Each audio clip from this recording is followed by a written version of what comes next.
If I make a genuine mistake, it should be clarified. I don't think I made a mistake. It was wording that was political. It's understood. Ya akhi, my talks on the salvation being only in Islam is as crystal clear as day. As you know, certain da'was came through the world and I got caught up in it as well. And it was very intriguing, it was very interesting.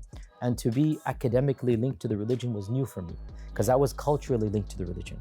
3 or 4 non-Muslims came to my talk because they saw my speech online and they heard I was coming.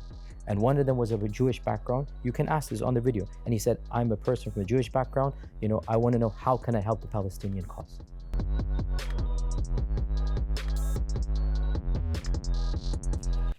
Assalamu alaikum, and welcome to another episode of Sultans and Sneakers.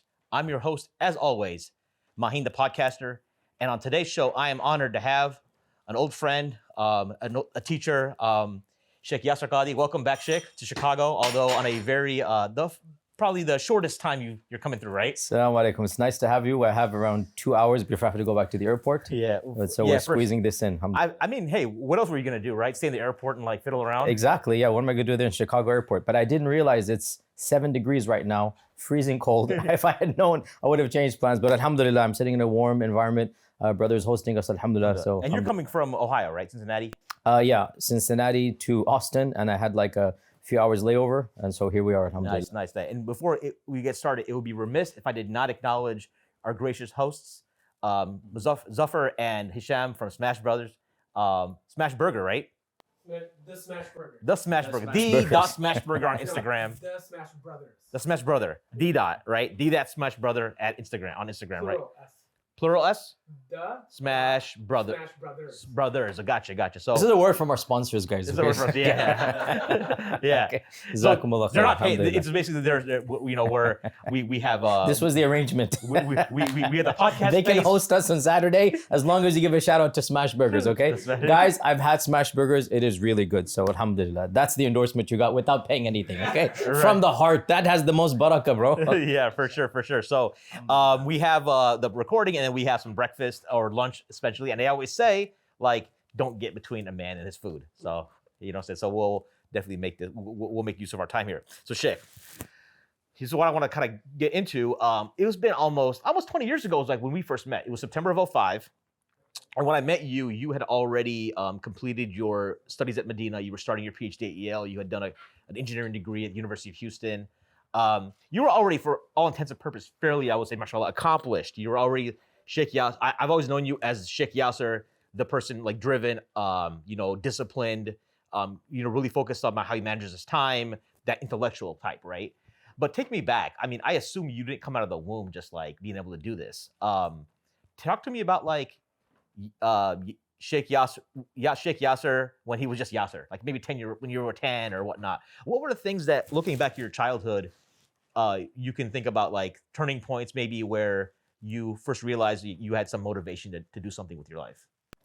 I wish I had some nice, interesting story to tell you. Wallahi, I wish there was some, saving grace in this regard. Fact of the matter is, I had no clue when I was 10, even 15, what I'd be doing. Mm-hmm. I didn't have these high aspirations back then. I was always a driven student. I always, tried to get the top of my class. I was the valedictorian of my high school. I mean, these small things were there. But I didn't have in my mind a vision for the future. At that stage, I didn't even know, before even going to university, I didn't even know, did I want to do chemical engineering or something else? And the only reason I chose chemical engineering is I liked chemistry, but chemistry itself wouldn't make any money as a teacher. Mm-hmm. And so I'm like, well, I might as well, and I didn't have a problem with math. I was always good at math. So I was like, okay, well, the logical thing to do. I've always found myself to be a very logical, rational person. Is like not an emotional decision. Fact of the matter is, I mean, it wasn't like I had a love for chemical engineering. It was like ruling out all options. The most logical thing for me to do is, and not that I regretted it, but it ended up that way. And it was only during the course of my studies at university where my passion in Islamic studies began. University, alhamdulillah, as everybody knows, my parents are very, alhamdulillah, religious folks. I was raised in a very religious background. My father is one of the founders of ICNA. So I'm in that, the Jamati environment, going to the family circles that they used to have. Back in the 80s and 90s, they used to have the family circles. But there was nothing of a higher aspiration. It was just a matter of how am I going to live my life? What am I going to do? It was in university where the switch began. And even then, it wasn't a matter of I'm going to do something great and grandiose. Not at all. It was just, I want to learn my religion. And my life feels empty without knowing my deen. I've said this in previous interviews as well. You're probably too young. I'm not trying to be patronizing back in the day, but there was something called Microsoft certification. MS, something certification back in the 90s, in 97, 98 era. Sure. When I was in Medina, I actually started doing that, thinking that I need to earn a rizq when I come back. What am I going to do? It wasn't even in Medina in my mind to come back to be Shaykh Yasir. Okay. Even then it wasn't there. Even while I was in Medina, I'm like, okay, I'm just studying a little bit. And when I come back, I'm going to find a career. I was even looking at master's degrees in chemical engineering. Really? Yeah, when you're going to come back. Yeah, when I come back. This is my second year, third year. Medina's like, what am I going to do when I come back? I don't know what I'm going to do, Right. So I need to have some career, whatnot lined up. So in high school, how would you describe your, you mentioned your parent, you grew up in a religious family, but weren't you living in Jeddah or in Saudi at some point? Yeah, so my father left America because he wanted to give me a better Islamic environment. Okay. So he actually, gave up a nicer career here, a better career here to go in Saudi Arabia, a lower pay, just to have a, more Islamic environment. But we were in a British bubble. You know how it goes. Like you're in a compound. Yeah, in the expatriate world. Yeah. So I didn't pick up Arabic. Okay. I didn't interact with the Saudi kids. Yeah. You're just like in your English British, and my curriculum was British. I was in a British school. Okay. So I did what is called the O levels and whatnot. So I went through the British curriculum. And there was, of course, an Islamic studies course. Yeah. Just like, I'm embarrassed to say this, we make fun of our teachers, heavy accents, not even interested in the subject itself. There was a Quran course in the school there as well. But I mean, it's just like you just get done. I think it was just amma, whatever it was. It wasn't anything that motivated you to do higher than that. Right.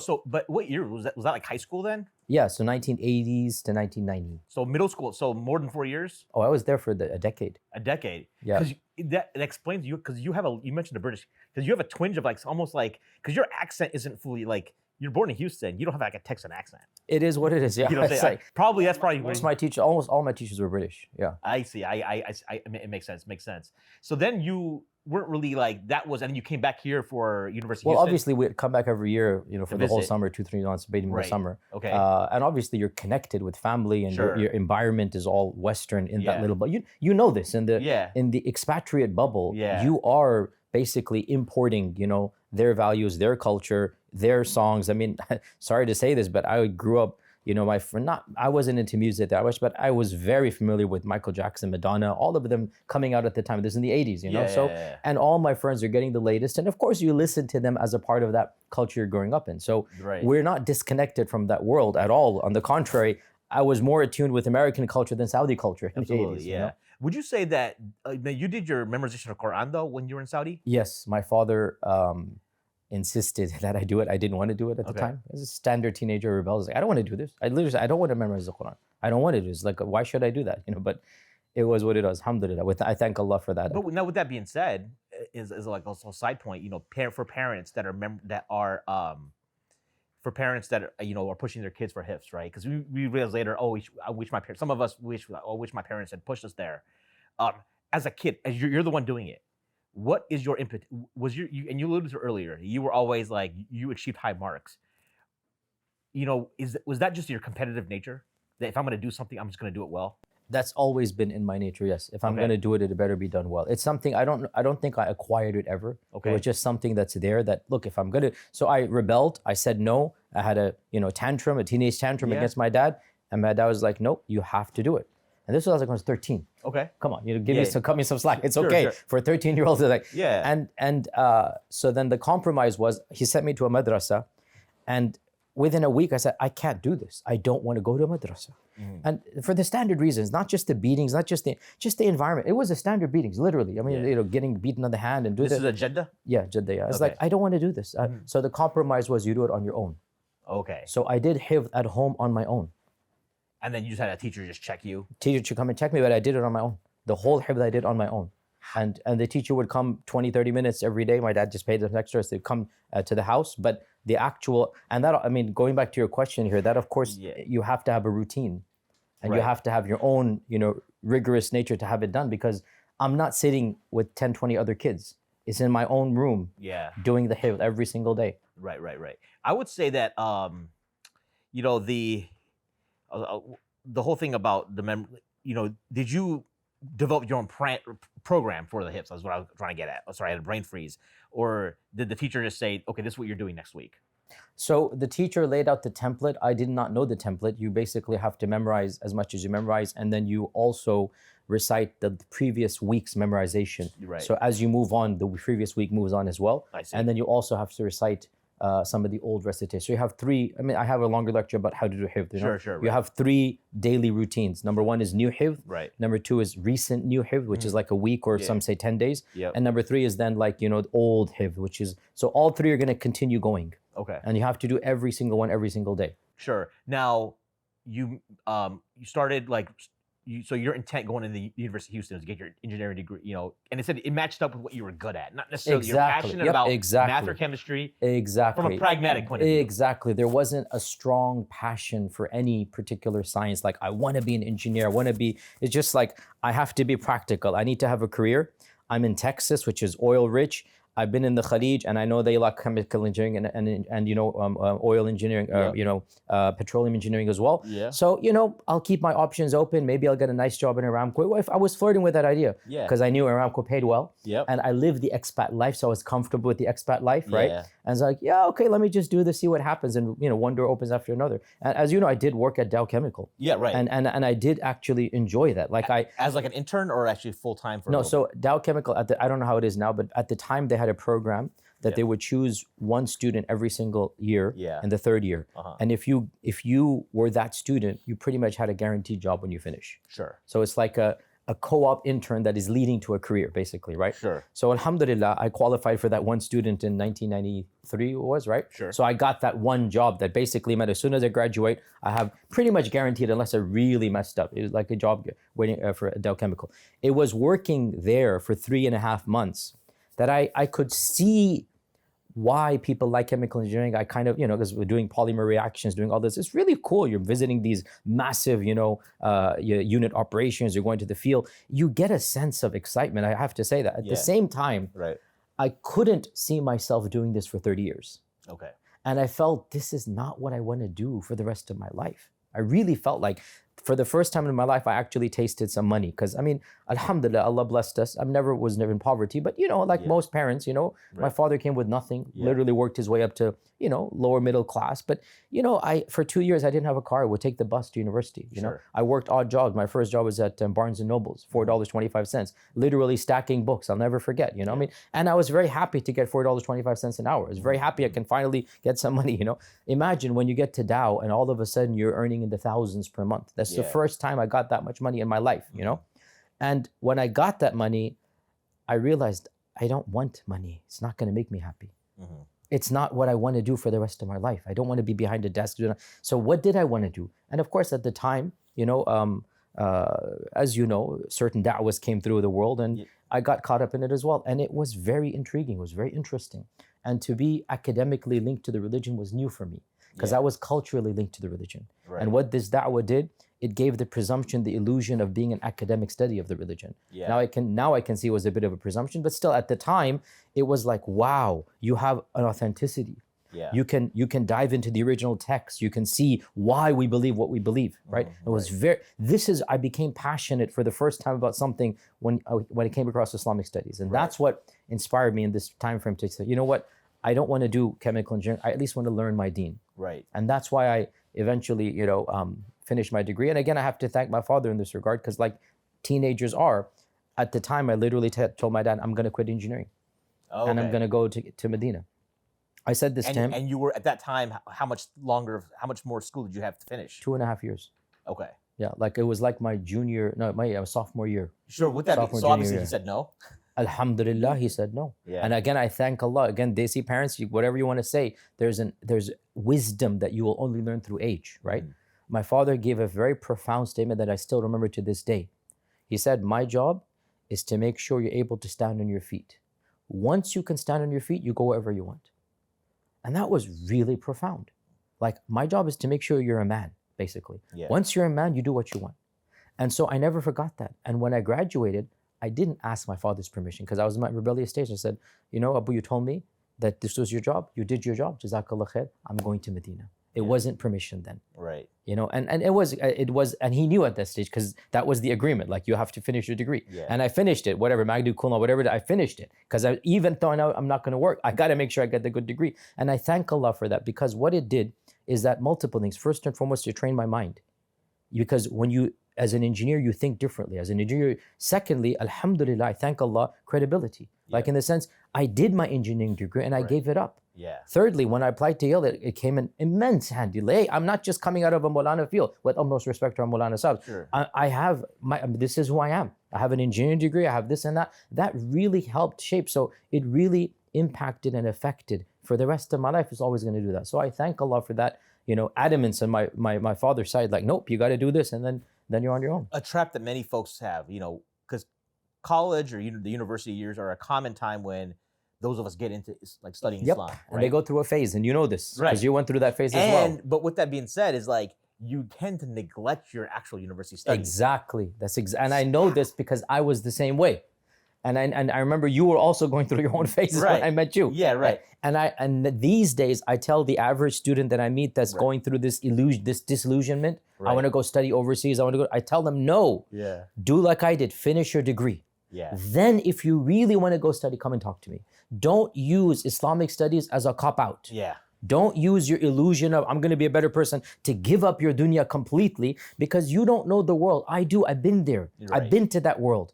The majority of people who end up going to Islamic studies drop out. You know this. Yeah. The majority of them fizzle out and don't do. So I know that world now. Don't look at one or two people and think that that's the norm. Those are the exceptions. Right. So my sincere advice to all college level kids who are flirting with going and studying overseas, if you want to do that, make sure you're qualified from this dunya first. Sure. Make sure you have a backup plan and you finish your degree. Make sure you've done something. Then once you get to that stage, let's discuss and we'll figure out what the next. But I think the other key point that you mentioned, you graduated also with very high marks, right?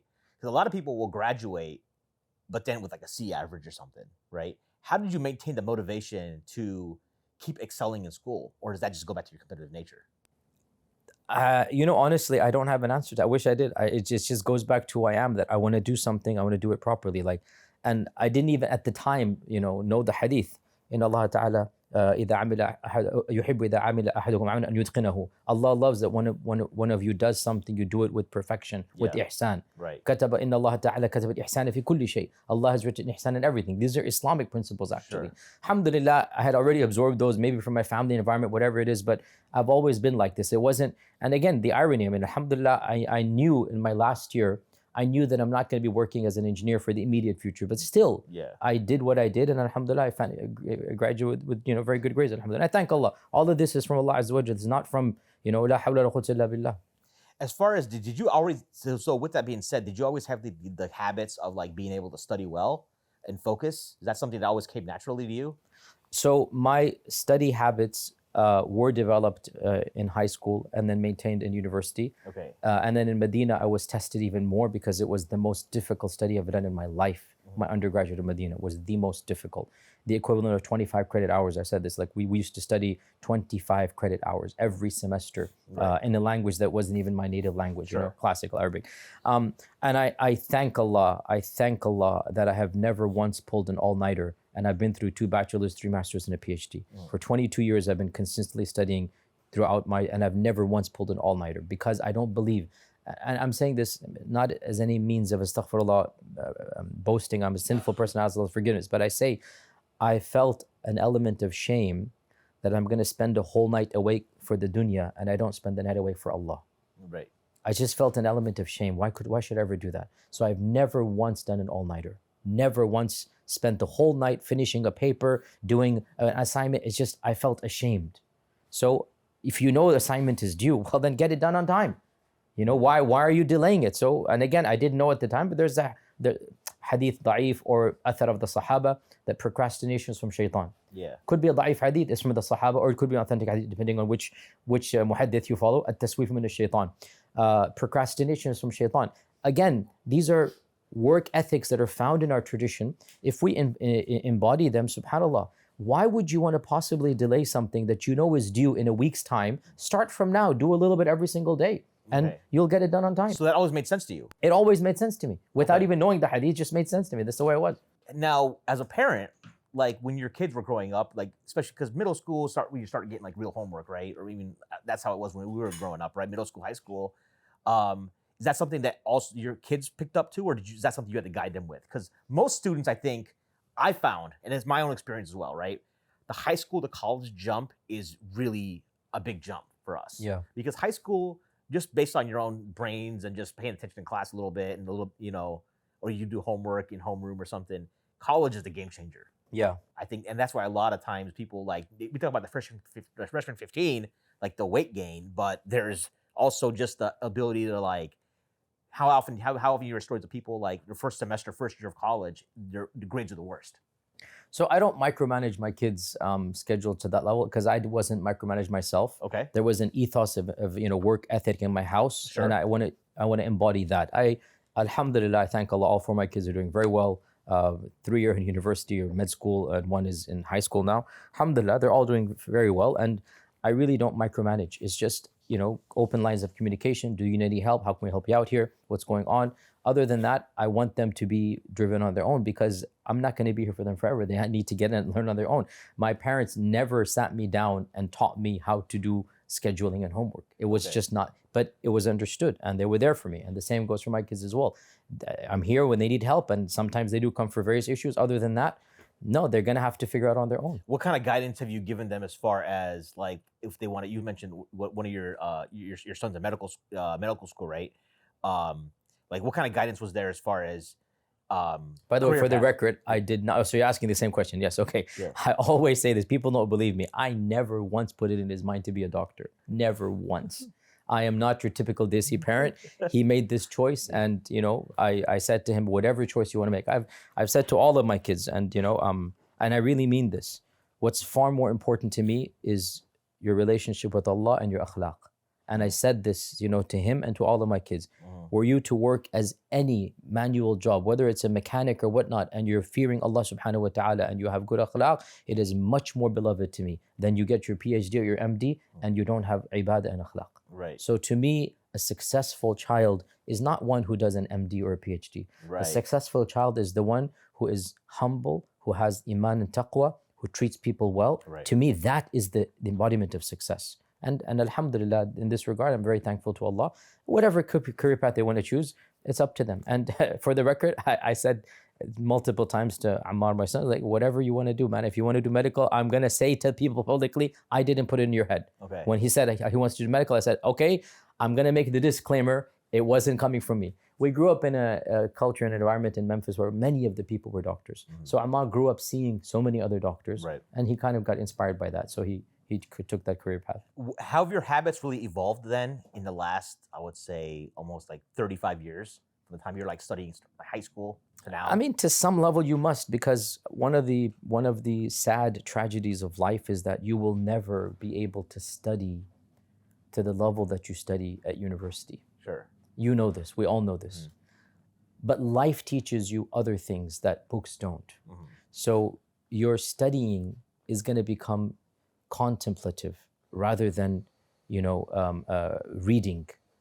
So how you're going to learn, how you're going to grow is more in wisdom than in book knowledge. Right. And that happens via experience, via interacting, via observing the world. Right. So of course a lot has happened in the last 30 years and I'm no longer in the academy. And I guess this leads to a very interesting point, which we're all aware of. There's something called book knowledge, there's something called practical knowledge. Yeah. The people who teach you business as Harvard are not the billionaires that actually are the business people. Right. Right? There is a synergy between the two. There's a overlap, but in the end of the day, actual billionaires or actual successful business people are not the professors. Okay? No matter how awkward it is to say this, one of the reasons I get into trouble, to a certain level that also applies to da'wah and ilm. To just sit around books and read classical texts and be involved with those who are involved in classical texts, you are the professor of business. But you might not be the most successful da'i or sheikh in public. because you are disconnected from humanity, because you don't have real world experience and wisdom. And this is what I realized when I came back to America, is that I know a lot of that. I don't know anything here. And my own evolution, almost all of it, much of it goes back to my diving in deep to the dunya and the people around me and interacting with groups of people outside of our faith, inside of our faith, shaping my own understanding of what I thought, what I knew very well. So what was the question? I totally forgot. No, it was like how your habits evolved. Of course they've evolved. That was the point. Of course they've evolved because the world has, because my role has evolved. I'm no longer just preaching and teaching classical stuff. I'm now engaged with real world activism. That's what I'm point. Of course, I'm not. So unfortunately, one of the sad tragedies I was going to say, I don't have the time to read as much as I used to at the undergraduate and graduate level. I just don't, because I'm busy right now. I'm traveling between 3 cities, doing 2 fundraisers for Palestine. I told a whole seminar yesterday about the history of Palestine in Cincinnati, right? I'm doing things. 1,500 people came yesterday. Today we have another. So I'm teaching and preaching in a manner that is very different than just reading and writing, right? And in order to do this side, it requires an element of that, but it also requires other knowledges that are different than what I used to. Does that make sense? I mean, you're shifting, because when you're academic, when you're in the academic world, right? Most of your time is going to be studying, like researching, doing studying. Yes, right? And I miss that. Wallahi, I loved it. I miss it. I wish, one part of me, wishes that I could just stop all public da'wah and sit in a room and read and write. But I also realize that that comes at a cost and a detriment. Yeah. Because those that are purely theoretical sometimes say and do things in their papers or whatnot that are not beneficial. Have you considered though maybe doing like a sabbatical, like a quarterly sabbatical once a year? Yes, I have. I have multiple times. The problem comes, unfortunately, that this is the reality, is that we all have to pay our bills at the end of the day. Yeah. And one of the perks of being a tenured professor is they pay you to go on sabbatical. Yeah. I am not a tenured professor, and I don't have the means to just sit back and do nothing. Okay. And I have to pay, mashallah, 3 college bills and 1 high school bill, and it's the world we live in. So this also, I have multiple sources of income, and there's no one job that pays anything. So multiple sources. So I don't have the luxury of sitting and doing nothing. I assume with the travel, the people, they have to pay your way, there's honorariums, all that stuff. Yes. There's no secret about that kind of stuff. So that makes sense. It just seems like there's gonna be. Do you feel like you're maybe out of balance a little bit with the travel and stuff these days, or? Of course. I mean, everyone should feel that. I mean, everybody should always strive for a higher level of knowledge and perfection and whatnot. And of course, I do wish that's.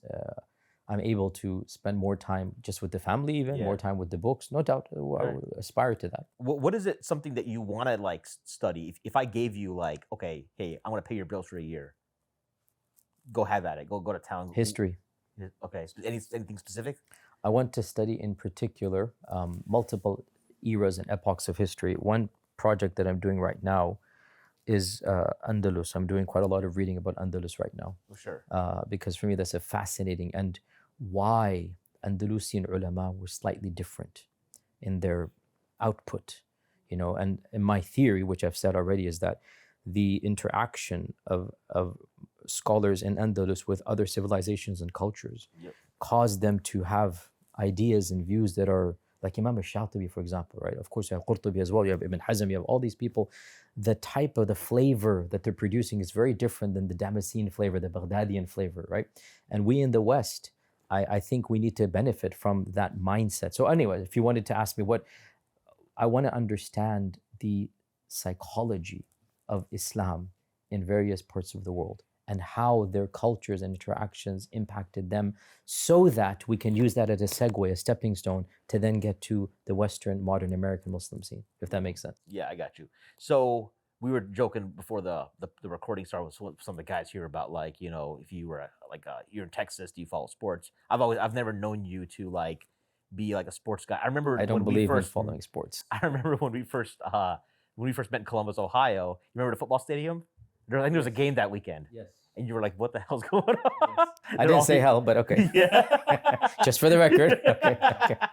Yeah. I would but say, it- what the heck? Yeah. So it because our stadium gets like 105,000. Yes. Yeah. It was Yes, like, I remember that. Yeah, because we were walking, you were like you could see it, and everyone's going, and like miles of people just walking, right? And I never understood the allure of watching sports, Allahumma, except for one season, 1994, Hakeem Olajuwon, Houston Rockets. Yeah, That was the one season when they won the game, yeah, and I was a manager in a building at the time, night manager in the building, right? And I was literally in the cafeteria or the hall where, I didn't have any friends there because I'm the manager. yeah, Yet we were all friends together because Hakeem Olajuwon was scoring, right. and we're all cheering on together, Yeah. right?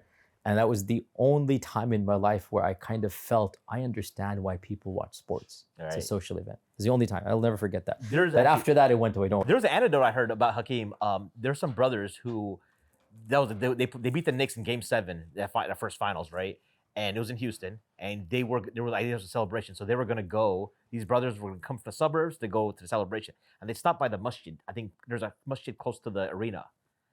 They said, and they saw Hakeem was there praying the Yeah. night of the championship. MashaAllah. After, So Alhamdulillah, I mean, Hakeem, MashaAllah, he was always, somebody that we respected in the Houston community. And Alhamdulillah, when I came back from Medina, he started attending my halaqat as well, and right. got to know me as well on a personal level. And I would lead qiyam sometimes during that time frame. So he used to pray sometimes behind me as well. And I have good memories of that time frame. The one thing I've always been intrigued about you, though, because again, like I started consuming your content in around 03, 04. Your Usul Hadith class was the first thing that our mutual friend Basil Abu Huraira had given me the burned CDs. Yes. So Shout out to Basil Abu Huraira. Good. Yeah, for sure. Alhamdulillah. You have the- Good brother. So mashallah. so that's when I first came across your content, and then I realized you had written books. You wrote when I looked at the publishing date of your Ulum al-Quran book, which is not it's not a little pamphlet. It's a pretty decent sized book, right? You must have been around like 25, I'm guessing, when that book was published. Then I looked at the time frame. I think 23. Yeah, something like right. So, what did it take to write? Because you're studying now, right? What was it? What pushed you to the next level? To now at that point, now you're writing books while you're still studying in your early 20s. So the Ulum al-Quran book, Yeah. when I applied to Medina, what year did I apply? 1994. I applied to Medina, 94. So by the way, the Dow Chemical, the money that I got, Yeah. I used that money to get a plane ticket to go apply to Medina. Okay. That was what I used the money for. That was the whole month's, 3 months salary, whatever. It was like my Umrah trip at the time. Okay. Because obviously I couldn't afford to go on my own. So I went and applied to Medina, and I started preparing. Even before I got accepted, I started preparing in case I get in. I need to get ready to get in. And at the time, my passion was qira'at. So I wanted to do qira'at. So I wanted to play College of Quran. And so because of that, I started reading books on Ulum al-Quran in Houston at the time, whatever I had. And I started transcribing and compiling notes. Those notes, I started at the age of 19, those notes became Ulum al-Quran book. I see. Okay. So, and then when I got to Medina, I was single at the time, and I wanted to spend my time in productivity. So what did I do? I would go after Salat al-Asr to the library of the Haram, and I would sit there pretty much daily until Isha. So pray Maghrib and Isha every single day. Alhamdulillah, I thank Allah, I prayed Maghrib and Isha in Medina every single day in the Haram when I lived there for 10 years. Alhamdulillah, that was my routine. But this was when I was single, I had a longer routine from Asr all the way to Isha. And I would just sit in the library and I'd have those notes that I have, and I'd just be reading other books and just Cross-referencing. cross-referencing and adding. And then the idea came, hey, I mean, I'm doing all of this. Why not just do it in English and write it? And so that year was the year that I actually started typing it all up on my computer in Medina, because I purchased a computer from America and I brought it with me. But there was no internet at the time. Okay. There was no internet. This is 1995. So I just started typing up, and every single day that would be my project. As I'm studying Arabic in the daytime, in the evening I'm doing Ulum al-Quran and doing this on my own. Of course, later on, as you know, I decided not to do Ulum al-Quran because I was more interested in tafsir and ulum than the actual qira'at. Sure. And I realized Kulliyat al-Quran is 90% qira'at and just 10% Ulum al-Quran, whatnot. And I just didn't. So I went to hadith and that. So yeah, just to prepare myself for that. Yeah. And then when I finished the book, I realized I didn't want to go into their kulliyah because they're not doing what I wanted to do. Does that make sense? Like not to the level I wanted I to do got it. you. Yeah, it makes sense. And was that the first book? Because you wrote the Dua, the Weapon Believer book. I think you have an Aqidah book, like a commentary. So the Ulum al-Quran book is not the first book. Before that, I have multiple treatises and booklets. Before that, also, I guess the more popular one was Riyad, the Hidden Shirk. Yeah, right. That was the first book before this, I had little booklets when I was 20. Sure. I have like, it's really rare to find them. I have obviously copies, but I published them in Jeddah about Sahaba. I have like 4 or 5 Sahaba done. Abul Qasim Publications did that. That was my first actual printed book. But then the real break came for me with Bilal Phillips and Riyad, the Hidden Shirk. Right. That was the first real book. And then the Ulum al-Quran one came after that. I got you. So actually, I asked a sports question because the bigger picture thing is like that sports for people is a distraction. It's a distraction for me. What are the distractions that have come into your life? Like things that you're like, do you have hobbies? It seems like I've always perceived your hobbies are just reading. Yeah, of course I have hobbies. One of them is really nerdy and geeky, numismatics. Like the coins? Yeah. Okay. I have over 200-300 coins. Okay. I collect ancient Islamic coins. Okay. I specialize in the Umayyad coin collection, so I have all of the Umayyad Khulafa and all of the Andalusian Umayyad Khulafa as well. Mm-hmm. So I have all of that. Then I wanted to specialize in Arab Sassanid coins. So this is the coins pre-Umayyads. So I have coins dating back to Uthman ibn Affan radiallahu anhu and others, but these aren't minted by him because they didn't mint coins. These are Persian coins that they would take and they would write Bismillah on the corner. So these are Sassanid coins, right? Okay. And so I have, I'm just boring you, I get it, but anyway. I got you. I have hundreds of coins, and then Fatimids, Salahuddin Ayyubis, Ghazan for Ibn Taymiyyah. Now, anybody I take an interest in, I just buy a coin from that era. Okay. It takes, my second hobby is scuba diving, which I think you know about as well. I've heard of, I think that was, you do it regularly? Regularly, at least 3 or 4 times a year. I have over 200 dives now. I'm a rescue diver, and I go to exotic destinations. I just came back from Cuba. Okay. A week long scuba dive trip. Mm-hmm. So I went to Cuba for scuba diving. Sure. Because that you need a as an American to go to Cuba, you need a reason to go to Cuba. Yeah. So scuba diving comes under humanitarian aid. Right. To go diving over there. So the visa applied for is the scuba diving. Then when I was there, I spent 2-3 days with the Muslim community, in Havana. But the technical reason is scuba diving. Then I got on a boat, and for a week I'm diving, off the coast of Cuba. So yeah, I am very passionate. I love diving because it disconnects me from my world. Yeah. And introduces me to an alien world altogether. Like right. you are an alien underwater. Right. And you are seeing the creation of Allah in places that probably no human has ever gone to. Right. Right. And another part of scuba diving is you're free as a bird. Like I know it sounds contradictory in the water, but you can fly in the water. So alhamdulillah. I would say both those are very productive. I would perceive those as very productive hobbies. But I would say like, are there like things distractions? Like, so, what does a typical week for an average Muslim guy in America now look like? They're going to work. They want to do stuff, but then it's like, oh, we have a dawat or, invitations. Yeah, I turn down a lot of dawats. A lot of my associates and friends and acquaintances are irritated at me. I turn down a lot of dawats. And in Ramadan, I refuse to go to any dawat because it just takes up too much time. It's very frustrating for my family and my colleagues. But how would you, but when your kids were growing up, right? Because sometimes I try to justify like, okay, my girls have like friends and their parents want to, you gotta manage that, right? Listen, man, I don't have a regular life, subhanAllah. My kids have sacrificed a lot. My wife has sacrificed immensely. May Allah bless all of them. Being who I am, they've had to sacrifice a lot. I travel almost every weekend, Sure. And it comes with the territory. So may Allah bless my wife in particular. She has done so much. I couldn't be who I am without all of her sacrifice. Are there other distractions, like in as far as, because I'm sure people are also vying for your time. I remember when I was telling some of the guys before the podcast was one of the things that when we first connected, it was hard for you to even get on like a regional stage for like an MSA conference, right? Yeah. It was like, now you're the exact stage, opposite. Now opposite, right? Exact opposite, so, subhanAllah. Obviously, there was a shift at some point where people are like now vying for your time. What's your decision-making process go when you to say yes to something? Because everyone is saying like, like my dad, he runs a kidney dialysis center, right, in Bangladesh. He runs several of them. He had a fundraiser. Sheikh Aladdin Bakri came to this fundraiser back in Columbus back in the fall. I think he asked me about you, and I was like, Shaykh Yasir. He's like, hey, it was like, I told him, listen, my perception is that unless it's a hell yes, it's a no. Like, it has to be very convincing, right? But that's me reading into how I've observed you, how I observed you kind of like manage things. Because even this podcast, we're squeezing this in a layover. It's like it's the most effective use of your time. That makes sense. So what's your process when people ask you for stuff? Because I'm sure you get countless requests. So I had to take an admin, a PA that deals with this. So if your father wants to come, I'll introduce you to the PA, deal with him. So the PA does that, and then he offers me, these are the options we have, and then I'll choose amongst those. Okay, and that's kind of your but you got some process. You have like a filter. That he kind of checks because I can't possibly accept even 30-40% of the invitations I get. I just can't do it. Right. I just have to filter it out, and lots of logistical things come into play, including geography. Like, I don't want to go to the same city multiple times in the year.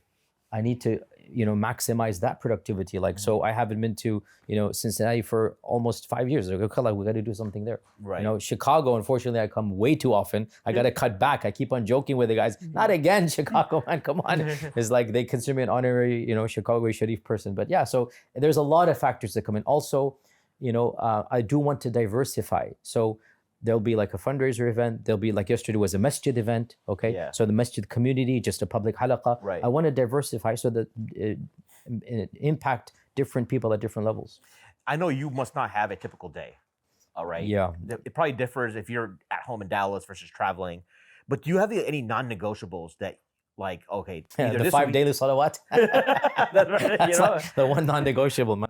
But like in a day or in a week, like, this is something else I have to get done to keep moving my needle forward. If that makes sense. I mean, there are things that I try my best to do.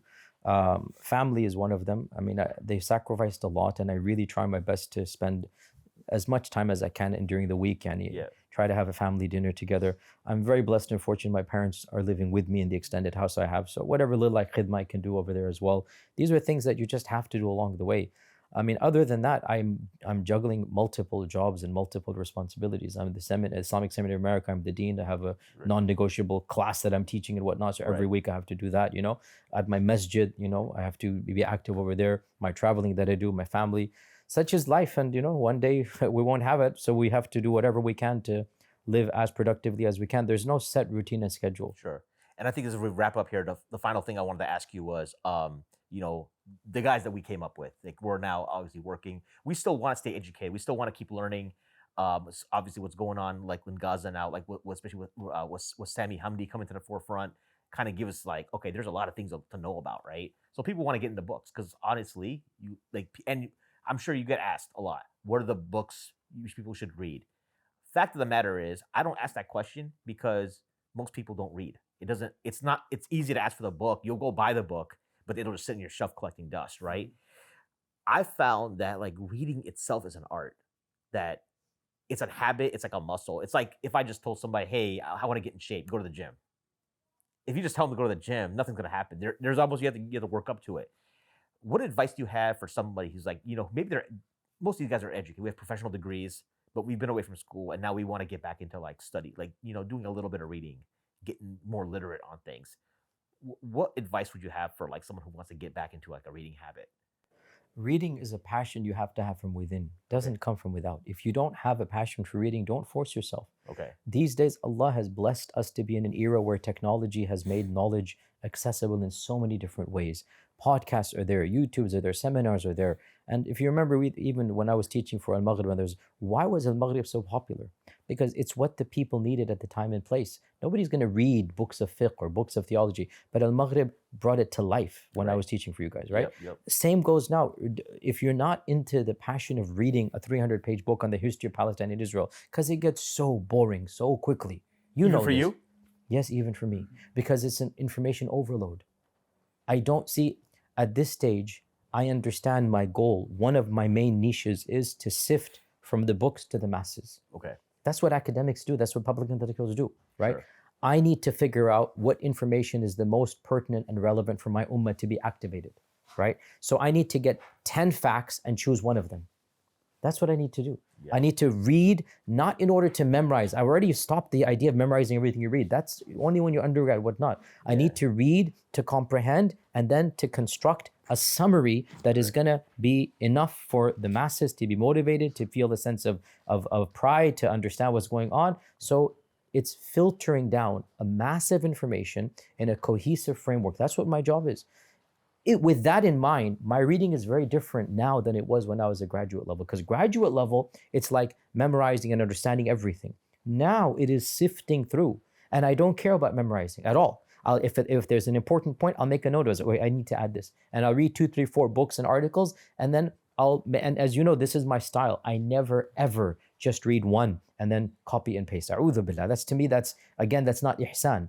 I need to understand competing views, understand why people say what they say, and in the process, use my mind as the filter from the classical or the modern books I read, and then give it to the masses. So when I'm reading, I'm skim reading. I'm not reading page by page, fact by fact. I'm skim reading, and then automatically, when I come across an interesting fact, I'll slow down. And I'm like, this is an interesting point. And I'll just go and I have my notes. I'll just make a note of it. Okay, this is an interesting fact, add it here. And then when you're done reading 2, 3, 4, 5 books, you have a bunch of notes. Now you sift through and you write your article. That's how I do my intense khutbahs and durus, not the ad hoc ones, because there's different, the prepared lectures, that's how I do them. Yeah. Okay. I was telling you in the car right over here that I made a tweet yesterday that hey, I'm weather permitting, because we were always, when wintertime. 7 degrees, man. Yeah. It's positive. That's why I'm wearing this jacket. Weather permitting, I'll be interviewing Shaykh Yasir Qadhi about, productivity and his personal habits and whatnot. And I will not be asking him about this clip that y'all were so worked about what was said at the protest. And then you it is what it is, man. So you were like, hey, man, you should mention that on the recording. So here we go. I mean, I'm not on social media anymore. Alhamdulillah, thank Allah. Oh, you're actually off Twitter. Yeah, I am. I mean, as I said, I don't check anymore. Oh, you have an account, but somebody manages it for you. Yeah, I have an admin. I see. That if I need to post about my lectures or my videos, he'll do the posting. Okay. Alhamdulillah, I don't really check anymore. It's been actually a very big blessing. But you and others told me about some clip that's taken it. Yani, firstly, I think it's self-evident with anybody who has a sincere heart and positive IQ that it's pretty obvious. It's a political protest. It's not a theological class. And you have 400,000 people, the largest protest in the history of America, pro-Palestine. And alhamdulillah, I'm very grateful to Allah, one of the few clerics invited.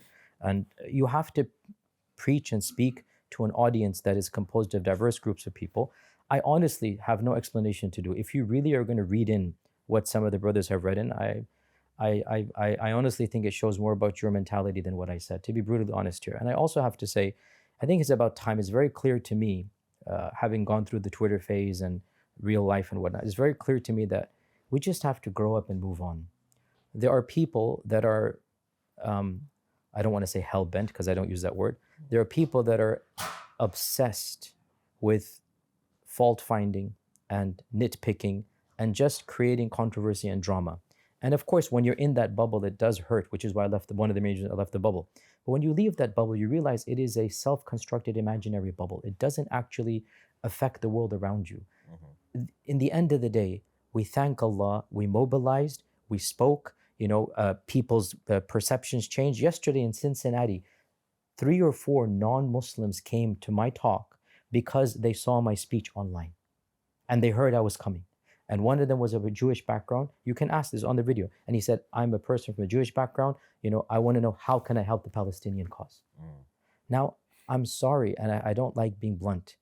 These guys that are just nitpicking and fault-finding and tabdi' and kafir and zindiq, what have you done? Other than kick everybody else off and make everybody else proud. We are doing things. The people are getting bombed in Gaza, and all you're interested in is Mahin is a zindiq. I'm sorry. We just have to move on. Right. And be mature about it. Some people, may Allah guide them. If they're sincere, they will be guided eventually. And if they're insincere, they have bigger problems to deal with. That's why I left that world, because I really found that certain groups of people, they just create drama for the sake of drama. And I don't feel the need to denigrate myself, waste my time. It doesn't affect me or my da'wah or the impact that I have with these people. I ask Allah for ikhlas. If I make a genuine mistake, it should be clarified. I don't think I made a mistake. It was wording that was political. Yeah. It's understood. Ya akhi, my talks on the salvation being only in Islam is as crystal clear as day. In fact, if you remember, I gave a talk that went viral last year about the red lines. Yep. And I very clearly explained, Inna Dina Indallahi Islam. Right? It's very, there is no two. Now, in a political context, we want to motivate people of a Jewish background to give up Zionism. We have to motivate them. And we say, these are our brethren, meaning in the cause of Palestine. Do you really think I meant these are our brethren in Jannah? I mean, come on. I don't even need to explain, wallahi, to be honest, you know. Right. It's very clear. There were Orthodox rabbis standing in the audience. On a Saturday, they walked to the protest because it's Saturday. Yeah. They walked to the protest to show us that they are in solidarity with the people of Gaza. And there were hundreds of them dressed in their garb and whatnot. How can I not praise them? Yep. That wasn't planned because I didn't know they'd be there. Right. So I impromptu. I agree, as usual, if you want to read in an ambiguous meaning, you can. But there is nothing to apologize for in that context. It's no theological verdict. A'udhu billah. Right. I'm saying these are the real people that prefer the law of Moses over the nation of Israel. Yeah. Right? These are our brethren. We support them. Come on, you're going to problematize this? I'm sorry. I don't want to be more harsh than this, but we have to move. I think they're going to be most upset they realize they can't get you on the Twitter DM anymore. Because you outsourced it. So, I don't check anymore. I'm hearing from 2-3 people that's smart. What was it like? These are our brethren is being interpreted that they're in gender. I mean, come on. I don't. Like I said, we just have to let them be. فَذَرْهُمْ فِي غَمْرَتِهِمْ حَتَّى حِينٍ. Let them be. There's a saying in Arabic, I don't want to say all of it, but the caravan moves on and then ... Right, just let it be. And it's like, no, honestly, wallahi, akhi, it has to be said here. I have other things I need to do, and I cannot just be worried about this group of people because honestly, they're in their own artificial bubble. Really, it is. The world around them, the people, the masajid, the conferences, the impact, this is real. And these people find meaning amongst themselves online, but they don't have an impact in flesh and blood.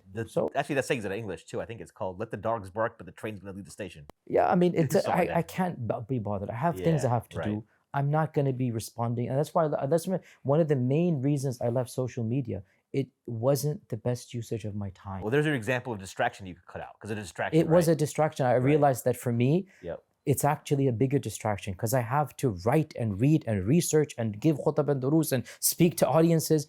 What's the faida of these people always? And I'm never going to make them, by the way, never going to placate them because in their eyes, I'm already a kafir, zindiq, mubtadi, dal, mudil. Let them be. They are not judges. Allah is Malik al-Mulk and Allah is Rabb al-Alameen. Allah is the one who is going to judge. Let them judge. And I hope on the day of judgment, I will accrue as many hasanat as I can. I'll leave it at that, inshallah. Sounds good, Shaykh Yasir. Always a pleasure. It's time for some food. Inshallah. For our listeners out there, if you have any questions or comments, you can email me at info@sultansandsneakers.com. If you want to support the channel, you can become a patron. Patreon.com/sultans, Sultans and Sneakers. This podcast will be available on YouTube as well as all the major audio platforms. For my host, Zafar from Smash Brothers. Smash Brothers, and my special guest, Shaykh Yasir Qadhi. I'm your host, Mahin the Podcaster, signing off. Assalamu alaikum. Assalamu alaikum.